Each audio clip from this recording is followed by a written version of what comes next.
पिंजरे वाली डायन। कुछ आत्माएं मरने के बाद भी इंसान नहीं छोड़ती, वो उन्हें पिंजरे में बंद कर देती हैं। पुराना हवेली स्कूल।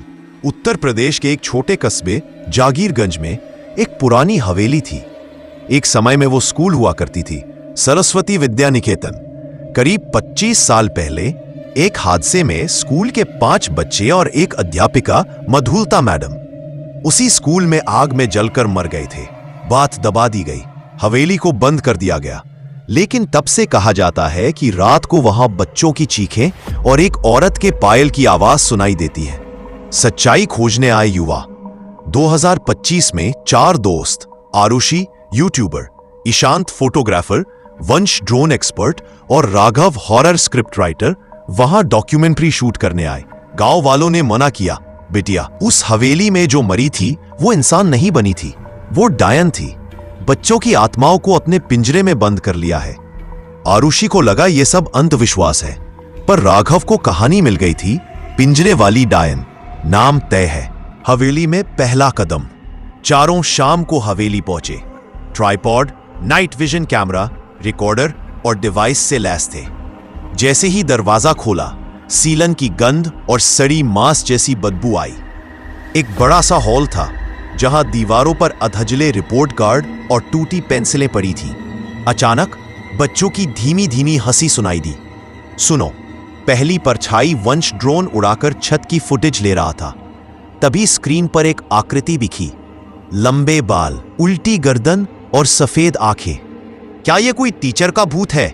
ईशांत ने मजाक किया, पर तभी एक पुराना पिंजरा जिसमें स्कूल के कबूतर कभी रखे जाते थे हिलने लगा। पिंजरे के अंदर से आवाज आई, मुझे जाने दो। डर के मारे वंश पीछे गिर पड़ा। डायन का कमरा। आरुषि ने एक दरवाजा खोला। अंदर एक क्लासरूम था। ब्लैक बोर्ड पर किसी ने ताजा खून से लिखा था, मधुलता मैडम वापस आ चुकी है। कमरे में 6 लोहे के पिंजरे थे। हर पिंजरे में एक कटा हुआ सिर जिसके होंठ हिल रहे थे। राघव चीखा, यह सीजीआई नहीं है, बच्चों की आत्मा। ईशांत दीवार के अंदर समा गया। उसकी आंखें आखिरी बार चमकी थीं। अब बची थी बस आरुषि। हाशार, डायन का अंत। आरुषि को मधुलता की पुरानी डायरी मिली जिसमें लिखा था, मेरी आत्मा तब मुक्त होगी जब राघव अपनी गलती मानेगा।